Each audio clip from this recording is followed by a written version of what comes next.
2019 के विधानसभा चुनाव की गलतियों में छिपा है भाजपा के लिए मंत्र। गंभीरता से आकलन करने पर पता चलता है अपने पैर पर कुल्हाड़ी मारना किसे कहते हैं। 20 सीटें कह रही हैं खुद अपनी गाथा, दिल लगाया किसी और से ब्याह हो गया कहीं और।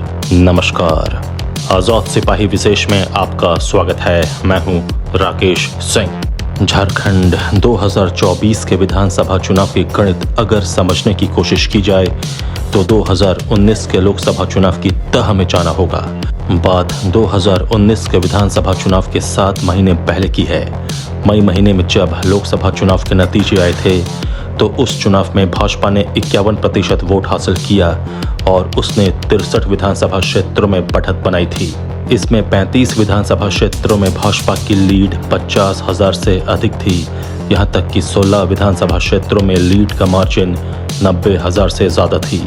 उस लोकसभा चुनाव में भाजपा ने राज्य की 14 में से 11 लोकसभा सीटों पर अपना परचम बुलंद किया था।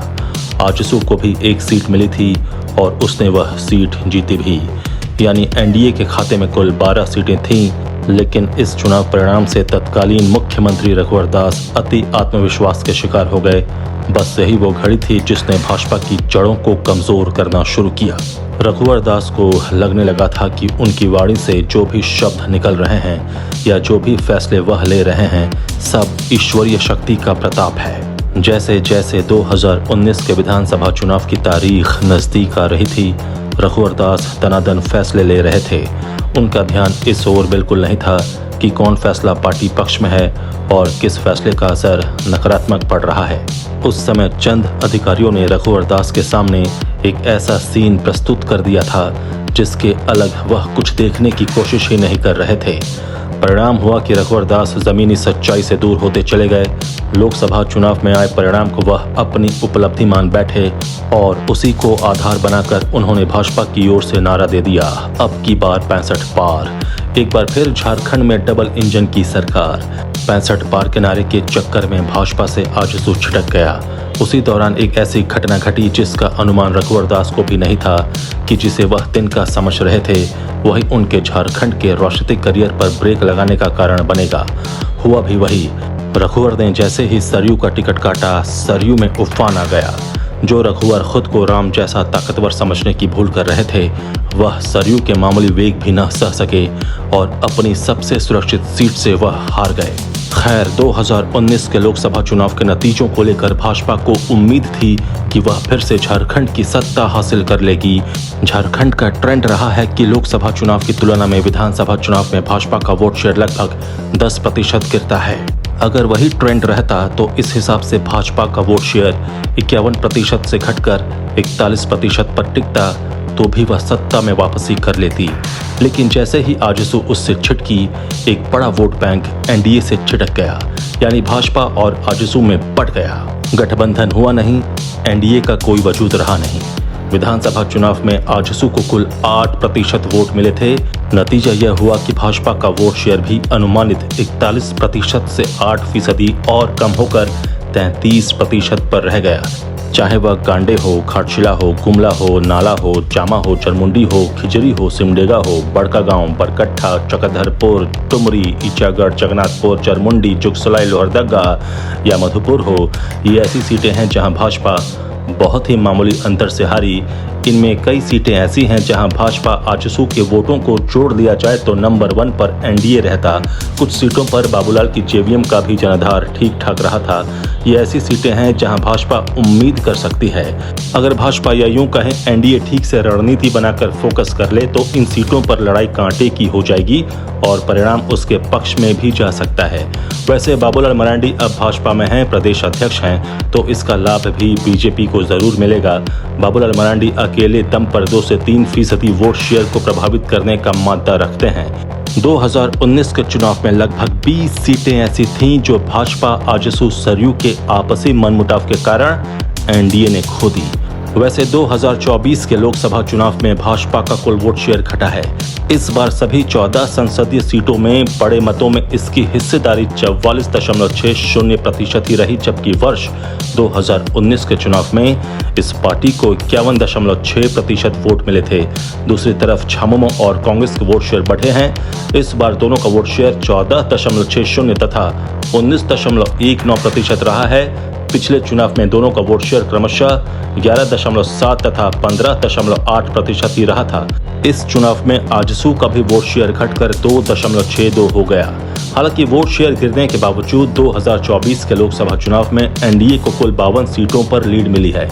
इसी को आधार मानकर भाजपा अपनी तैयारी भी कर रही है। पिछले विधानसभा चुनाव में भाजपा के साथ बहुत सारी परिस्थितियां विपरीत थीं। शायद उन परिस्थितियों से भाजपा ने सबक लिया है और अब उन्हें सुलझा रही है। जिस तरीके से भाजपा ने चंपाई सोरेन और लोबिन हेम्ब्रम को अपने पाले में किया है, उससे कोल्हान और संथाल की कुछ सीटों पर असर पड़ सकता है। भाजपा इस विधानसभा चुनाव में एक अलग रणनीति के तहत चुनावी मैदान में उतरेगी। भाजपा जान चुकी है कि शिबू सोरेन और हेमंत सोरेन के खिलाफ उसका कोई भी व्यक्तिगत हमला आदिवासी मतदाताओं में असर नहीं करने वाला। भाजपा यह भी जानती है कि आज की तारीख में आदिवासियों का बड़ा वर्ग हेमंत सोरेन के साथ है। इसे असम के सीएम हिमंता बिस्वा शर्मा भी स्वीकारते हैं। भाजपा को यह भी आभास हो गया है कि इस चुनाव में हेमंत सोरेन के ऊपर भ्रष्टाचार का अस्त्र कोई काम नहीं करेगा, लिहाजा उसने अपनी रणनीति बदल ली है। यही कारण है कि भाजपा कांग्रेस पर हमला करने की पूरी तैयारी में है। भाजपा की उसी रणनीति का हिस्सा रहा चंपाई सोरेन का वह भाषण, जिसमें उन्होंने गुरुजी के खिलाफ कुछ नहीं कहा, हेमंत सोरेन का नाम तक नहीं लिया, झामुमो पर भी उन्होंने निशाना नहीं साधा, बल्कि उससे पहले उन्होंने यहाँ तक कहा कि हम जिस घर को छोड़कर आए हैं वहां की एक ईंट भी नहीं लाएंगे। भाजपा की सदस्यता लेते ही उन्होंने कांग्रेस पर कोला दाग दिया। कह दिया कि कांग्रेस पार्टी ने ही आदिवासियों पर सबसे ज्यादा गोलियां चलवाई हैं। उन्होंने गुआ गोलीकांड का भी ठीकरा कांग्रेस पर फोड़ा। कहा कांग्रेस के कारण ही संथाल परगना में बांग्लादेशी घुसपैठियों ने पैर पसारा है। वे घुसपैठिए आदिवासियों का अस्तित्व मिटाने पर तुल गए हैं।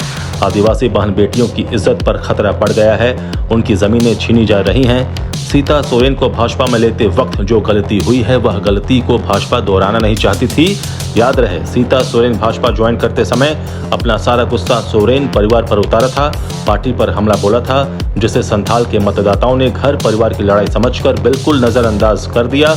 उस चुनाव में सीता सोरेन को सबसे ज्यादा नुकसान सोरेन परिवार के खिलाफ भ्रष्टाचार के मुद्दे को सामने लाना पड़ गया। दूसरी तरफ कल्पना सोरेन ने बहुत ही प्रभावशाली तरीके से हेमंत की गिरफ्तारी को अपना हथियार बनाया और भावनात्मक अपील के साथ वह मैदान में उतरी।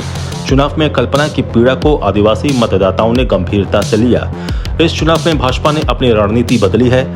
उसे पता है कि वह जेएमएम को बहुत अधिक नुकसान नहीं पहुंचा सकती है, लेकिन अगर भाजपा कांग्रेस से आधी सीटें भी झटक लेती है, चंपाई फैक्टर कोल्हान में अपना थोड़ा भी कमाल दिखा दे, आजसू और जेडीयू उम्मीद के मुताबिक परफॉर्म कर दे, तो भाजपा इस विधानसभा चुनाव में भारी पड़ सकती है। जो गलती भाजपा ने 2019 के विधानसभा चुनाव से पूर्व की थी, वह इस बार नहीं दिख रहा है।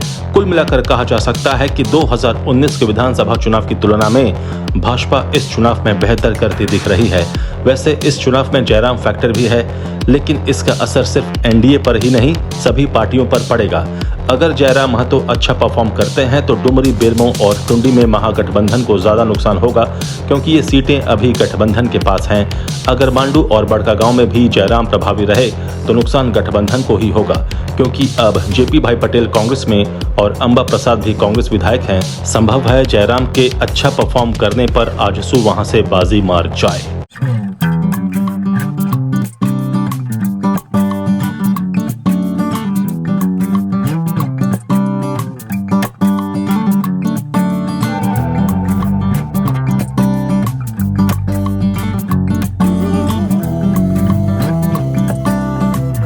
आजाद सिपाही के विशेष में अभी इतना ही। आप हमारे इस YouTube चैनल को जरूर सब्सक्राइब करें और भी अधिक खबरों के लिए पढ़ते रहिए अपना लोकप्रिय दैनिक अखबार आजाद सिपाही। धन्यवाद।